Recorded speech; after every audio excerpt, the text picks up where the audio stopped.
What up, YouTube? PJ here. This Dog Pound 24/7. Thanks for tuning in to my channel. If you're new to the channel, please go ahead, take that time, hit that subscribe, hit that like, and hit that notification bell.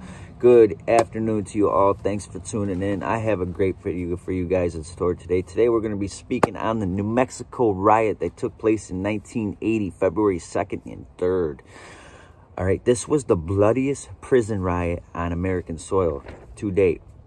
It's crazy. A lot of these things are very disturbing that I read because, I mean, it was the bloodiest prison to date, all right?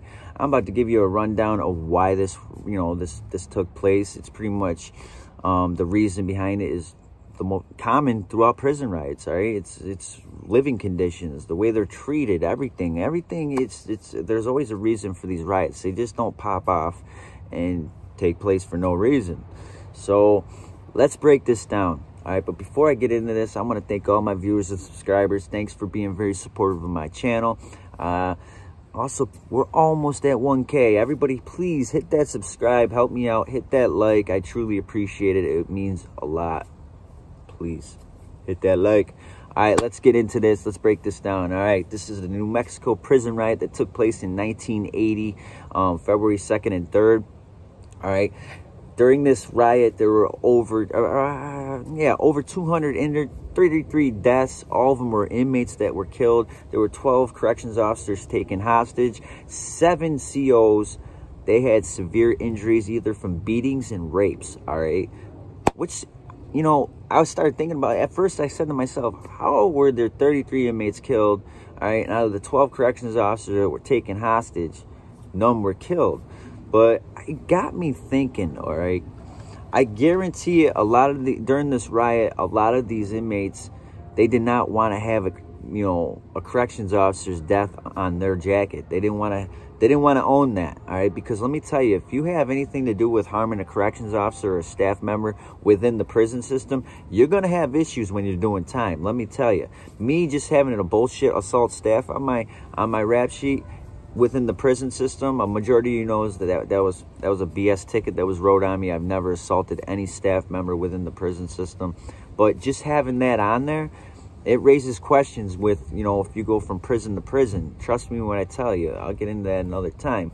But I'm starting to think this is why, these inmates did not kill any corrections officers, because you have that's asking for a death wish right there. So that's just, if anybody else has any thoughts on that, leave in the comments below, because, that's my opinion on it.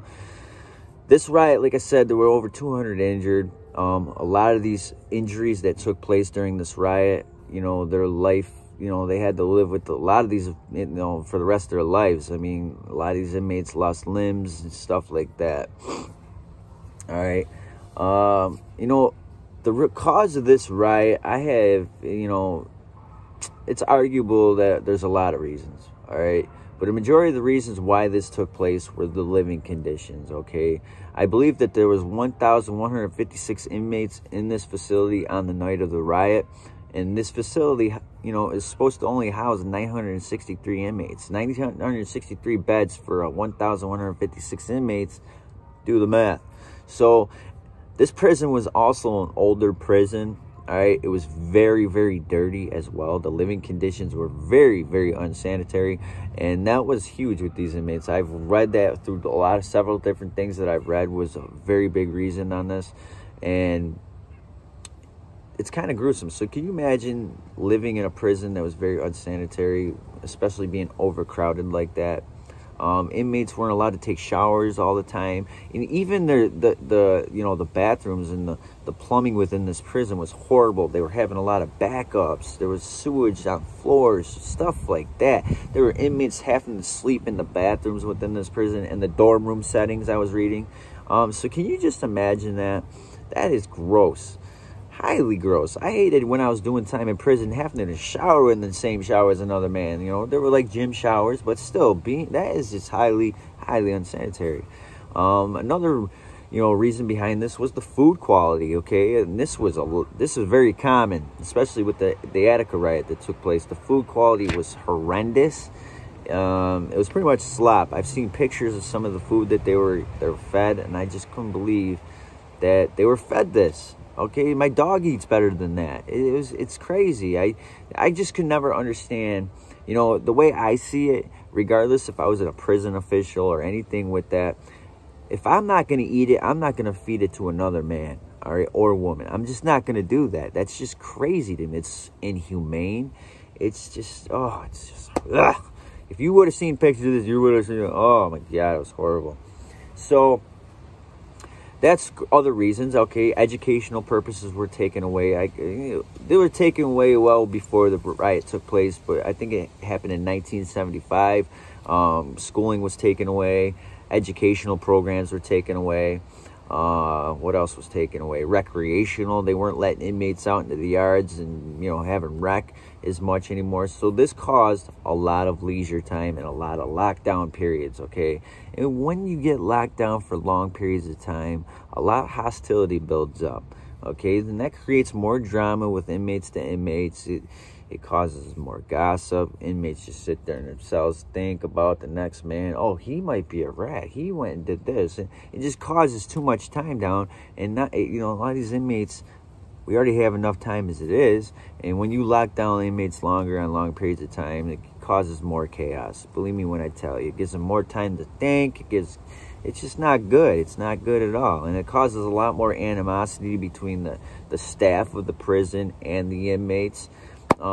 It's just not good. So that was another reason behind it. Those are pretty much the main reasons when it came to that. Inmates couldn't better themselves within the prison system. So inmates are going to do time, you know, in these prisons back then. And they were getting out. They weren't accomplishing nothing. So, I mean, that was huge. Inmates, you know, while they're not doing nothing else but doing time, a lot of inmates try to better themselves, and they didn't have that opportunity. So another thing that took place behind this, there was a protest with these inmates in this prison. A lot of these inmates were involved in a protest and, you know, behind this, protesting the food, the living conditions, the overcrowding, all that. And during this protest, they were tear gassed, all right? Deputy Warden Robert Montoya authorized them to get it under control, the protest, to tear gas them. So during this tear gassing, during this protest, it happened in a dorm room setting, a big dorm. And while these inmates were running out of this dorm room, coughing, and they were stripped naked, they were beaten with axe handles by prison officials, the staff, the corrections officers. They were beating these inmates with axe handles, all right? And they were running down this corridor that was probably 100 yards long, about the length of a football field, beaten by axe handles. And that was huge, okay? That was pretty much what broke, the straw that broke the camel's back there.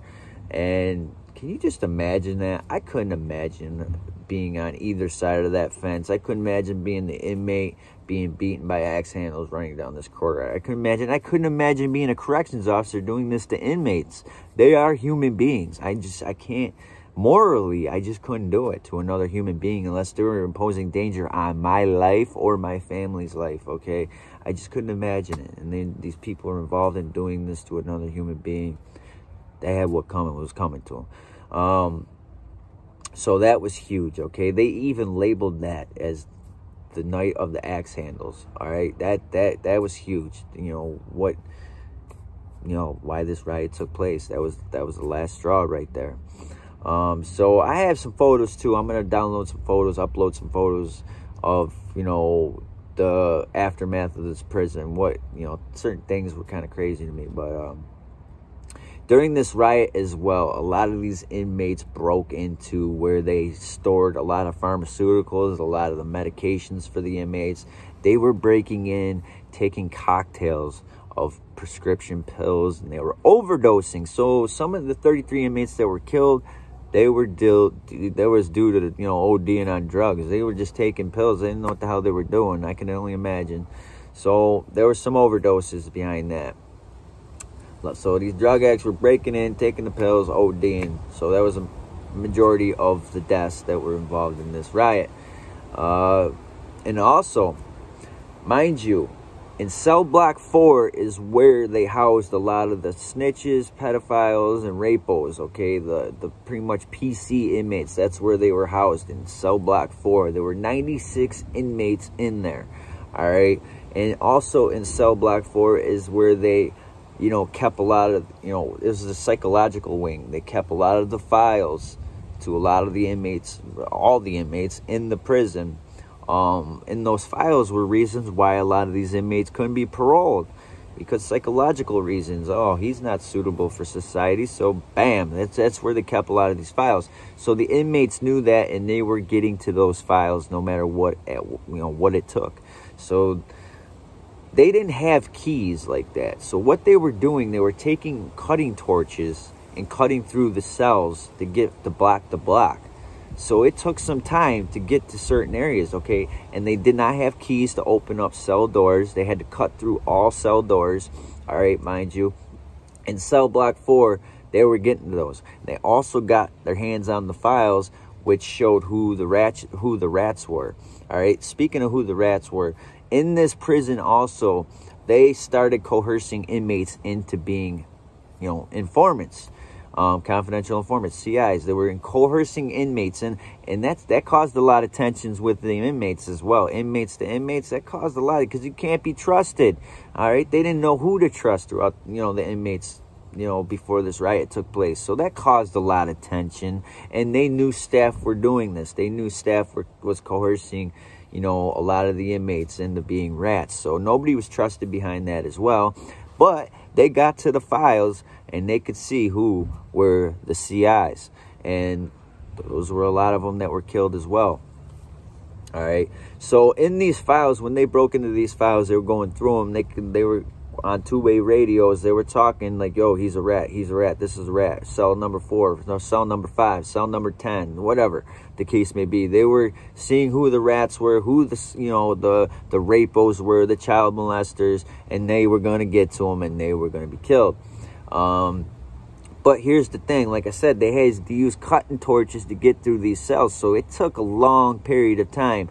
Out of the 96 cells, they only got to 16 of them. All right, 16 cells. So can you imagine that? And what they were doing, they were cutting them open, dragging them out. They were just violating them, okay? They were killing them, obviously. They do everything to hang them, cutting their throats. They were dismembering bodies. They were burning them alive. And here's a couple pictures that I've uploaded right here. See them? Take a look at that. As you can see from the axe blade, those markings are from a beheading. Okay, a beheading took place. This person that they beheaded, I guess, was a rapo, child molester, I don't know, a snitch, who knows what he was. And the other photo is burn marks on the floor from where they burned somebody alive. They were taking a torch to somebody alive, their head, their eyes, until the head exploded. I read that. It was crazy. Can you imagine doing that? They were burning this dude alive. Obviously, he passed out before he even died, you know, from the pain. But they burned him so badly his head exploded.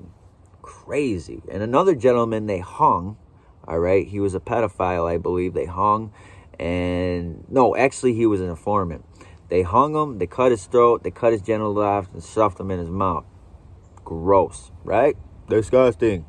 Yeah, that's how they were doing. That's what they were doing. They were dismembering bodies. They were doing all that, all right? But like I said, they got 16 of these individuals before the prison riot, you know, came to an end.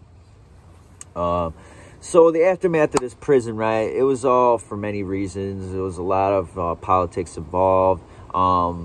This prison riot was taken over by, there was only 2 gangs within the prison, all right? It was the Chicanos and the Aryan Brotherhood. Those are the 2 main gangs within the prison that took the, you know, that were taking this prison over, and they were running the shots, calling the shots. They were doing, I can't remember the name of it. There was several of the Aryan Brotherhood and several of the Chicanos that were in negotiations with the officials outside of the prison, trying to negotiate.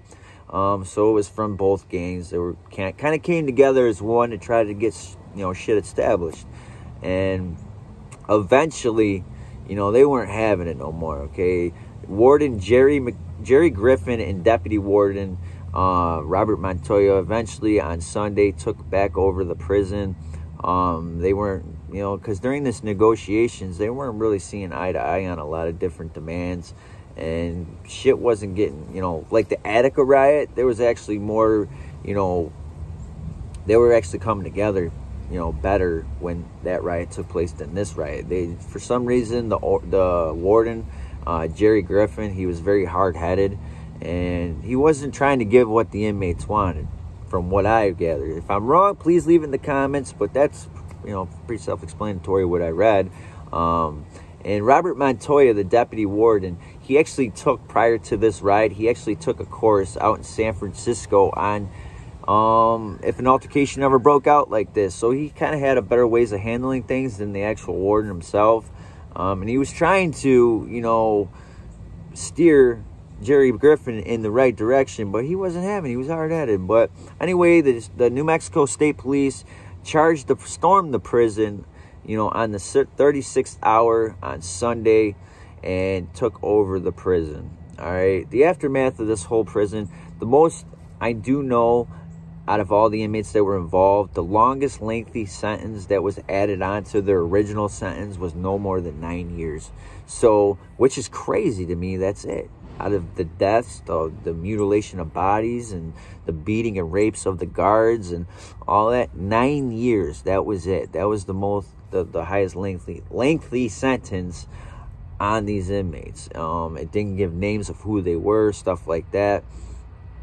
So that was pretty much it with this riot. It was gruesome. It was bloody. That was pretty much, you know, the reasonings behind this. That was pretty much what the behavior was, you know, what caused this riot. And, you know, corrections officers, they do that today. They still do that today. They still try to coerce inmates into being snitches.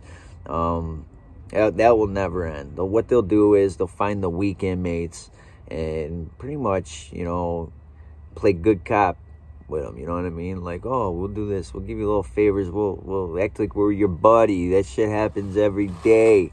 It's crazy, because you know what? They're actually putting that inmate's life in jeopardy, and they don't give a shit. This is how it is. But yeah, that's, you know, with these riots, one thing I've learned, it has helped, it has changed a lot within the prison systems, you know, back then. All right, it changed what we have today within the prison system. So if you've been to prison and you're a youngster, all right, you guys, we have it made. Listen, prison's prison, okay? It will always be, you know, but what I'm saying is, a lot of the things that you have while you're locked up today was from these riots, okay? These riots took place for a reason. It took place to make changes within the prison system. All right, so we always have to remind that. A lot of men died, you know, to make change. All right, they risked their lives to make change. Even if they didn't die, they still put themselves in these situations to make change. It sucks that it had to come to this, and it shouldn't have come to this. It should have, you know, the prison officials, the state of these prison where these riots took place, they should have never came to this, and they should have tried to, you know, handle it in a better manner than letting riots break out, people being killed, this, that, and the third. But I hope you guys enjoyed this video. If you guys have any information on these riots yourself, please leave them in the comments below for other viewers. I just wanted to give rundowns of these riots, because these riots, like I said, happen for reasons. To me, it's history, man. It's history within the prison systems, and it will always be. So anyway, if you please enjoyed this video, hit that like button. Also, please subscribe to my channel. I'll have more good old content coming up to you guys. Everybody stay free, safe, and corona free, because people, that corona is starting to, you know, spread like wildfire again. Gotta get this under control as well, because it's serious. It is pretty damn serious. As you can see, I'm all camoed out. It is hunting here in New York State. So, of course, bow hunting. Anyway, people, stay safe, free, and corona free. Everybody have a great, blessed day. See ya.